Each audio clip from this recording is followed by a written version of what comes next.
Hi students. All right, welcome to CCJ 409L. I used to do this class and we would have two meetings, one during the first week and one during the 10th week. And I started seeing that a lot of students couldn't attend it because by the time you get to start your internship class, you're generally a senior with over 135 credits and sometimes you're even working, so you're really busy. So I'm really hoping this video will streamline the process so that you can keep focusing on your internship and getting ready to graduate and your future careers, but also answer those questions. All right. So right now we've got your internship and I'm on the Moodle site. One thing to really understand about this internship is that it is self-directed, meaning I kind of compare it to a cruise ship. You're the captain, you're driving the cruise ship wherever you want to go. If you want to go to open waters, you can, wherever you want to go. I'm kind of like the cruise director to help you guide and make sure you understand what you need to be doing, but you guide it on your own. So for those students that are interested in what they need to do to prepare, it's really important to understand that a lot of the preparation, in fact, almost all of it for the internship takes place at a minimum of 8 to 10 weeks prior to starting and signing up for the class.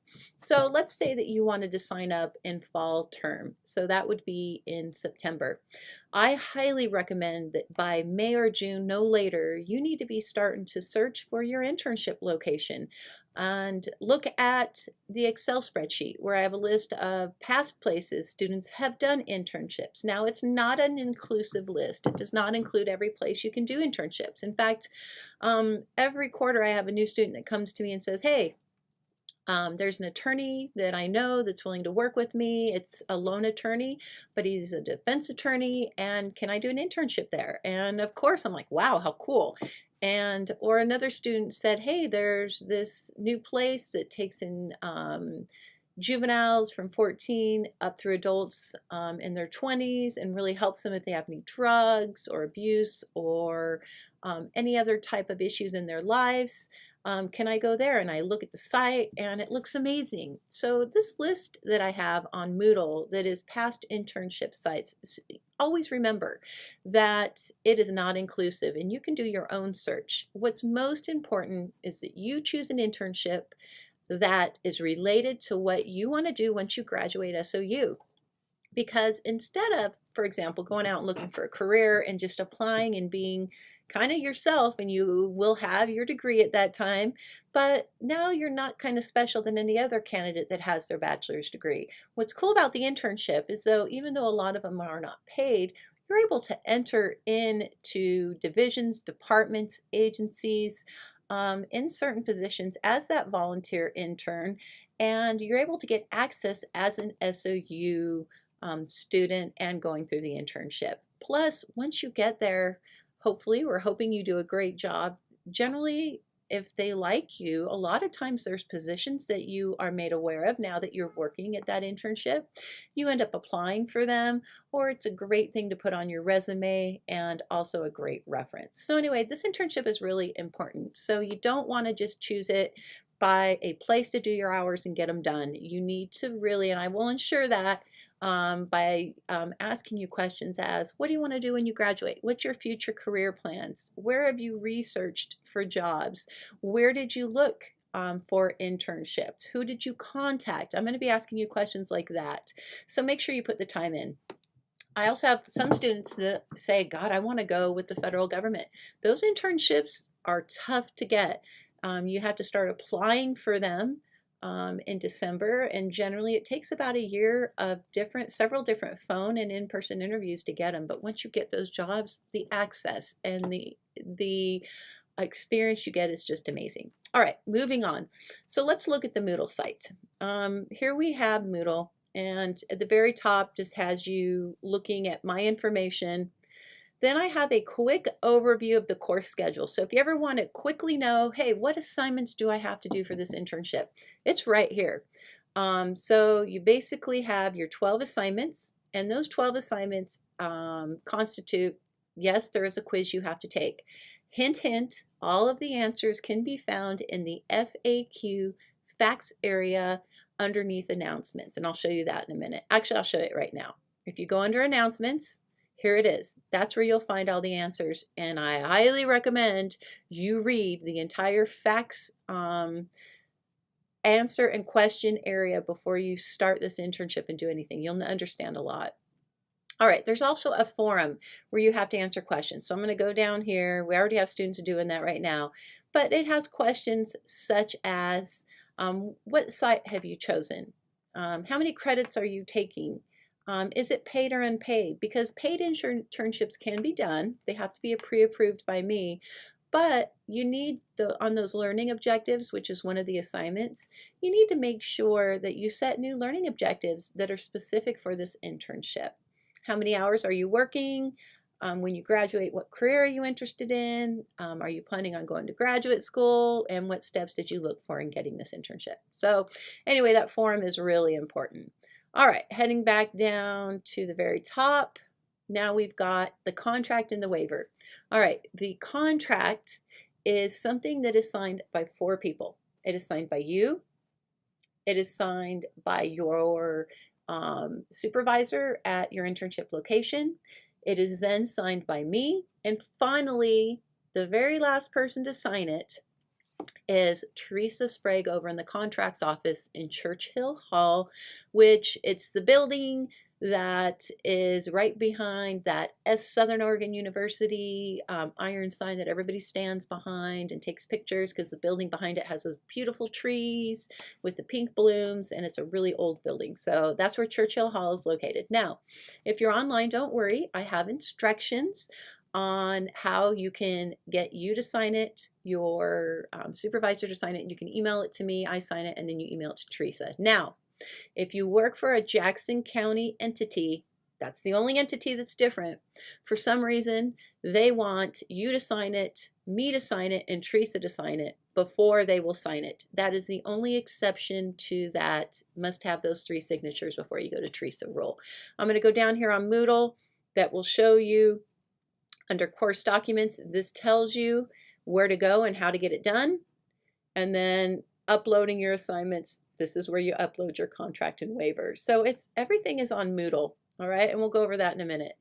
But anyway, that waiver must be signed by all 4 people. And then, of course, it's uploaded onto Moodle. All your assignments are uploaded onto Moodle. That's how we track them.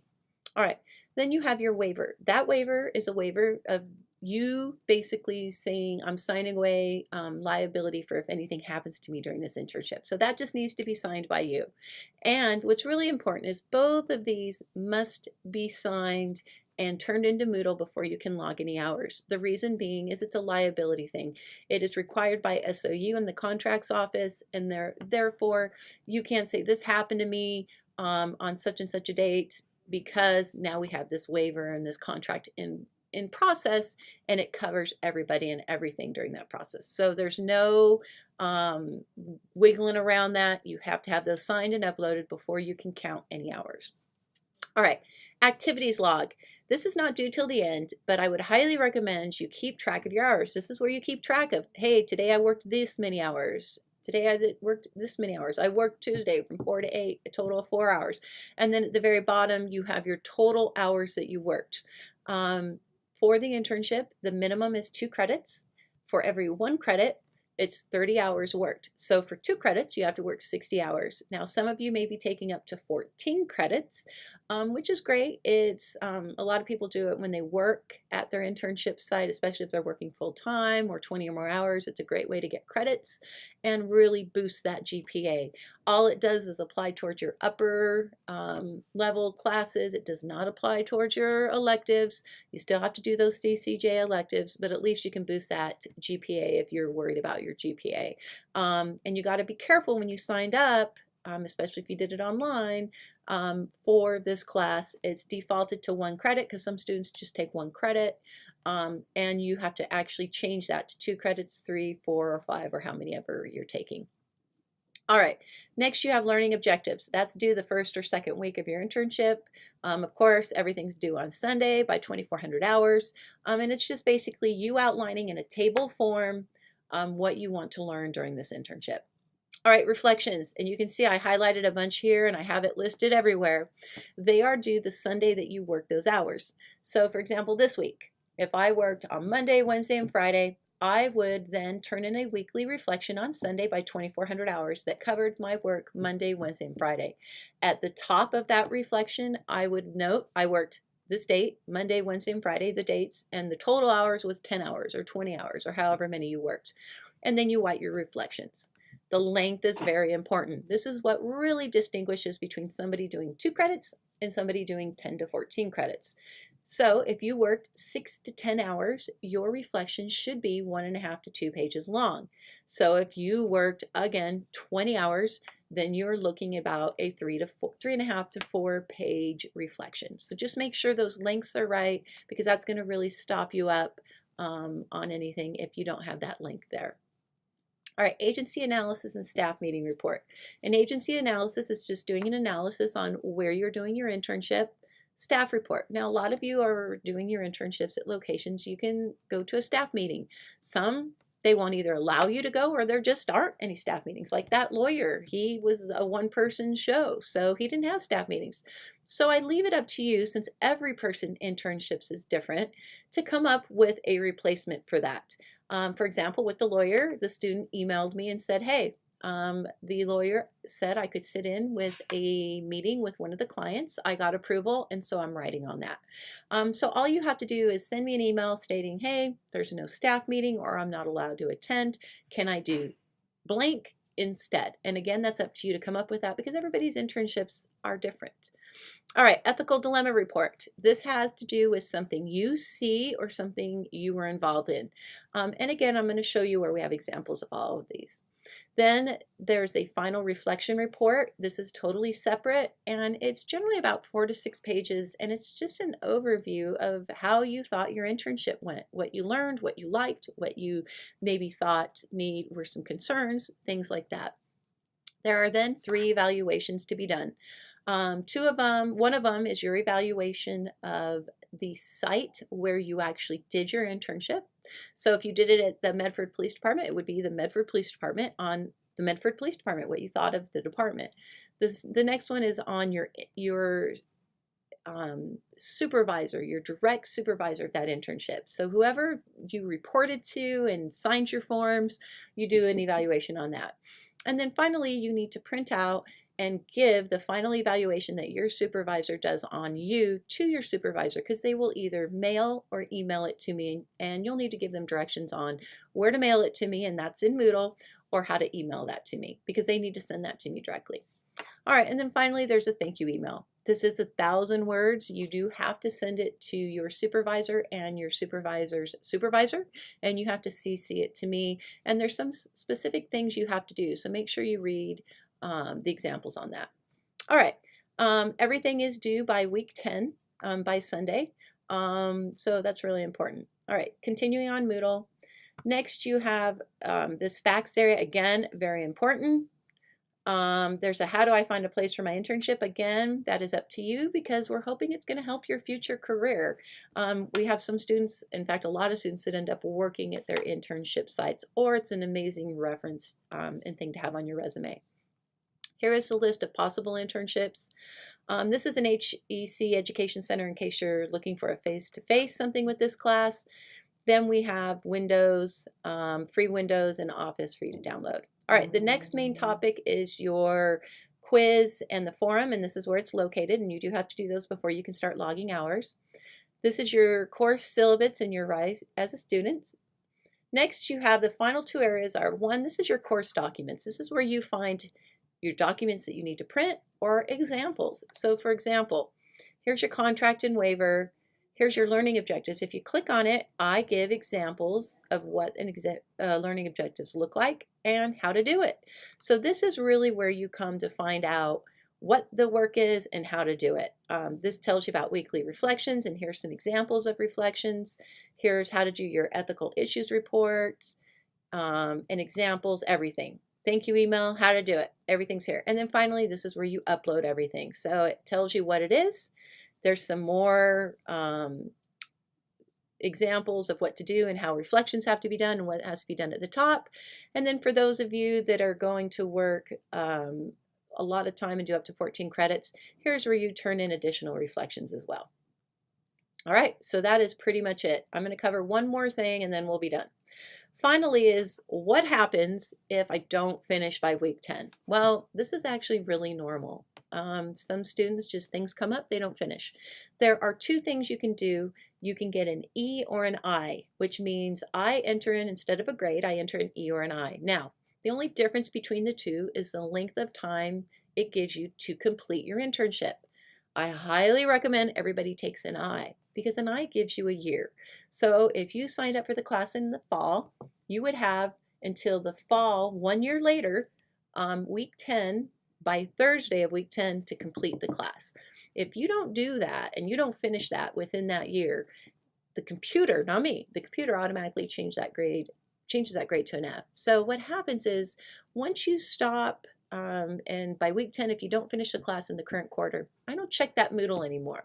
Unfortunately, I just have too many students that are doing it to check back all the Moodles. So it pretty much, the onus becomes on you to finish your internship, still submit all of your documents and all of your assignments onto the quarter and year that you signed up for. And then what you'll do is sometime before that year, it could be 2 weeks after the quarter finished, or it could be 6 months, you need to do a portfolio, which is print out all of your assignments and then you turn them in to me. You either, if you're online and you're out of town, you have to mail them to me, or you just turn them in, put it under my door of my office if you're not here when I'm here, or you can turn it into the Taylor Hall Sciences office, room 122. Now, you can take an E. The E only gives you 1 quarter though.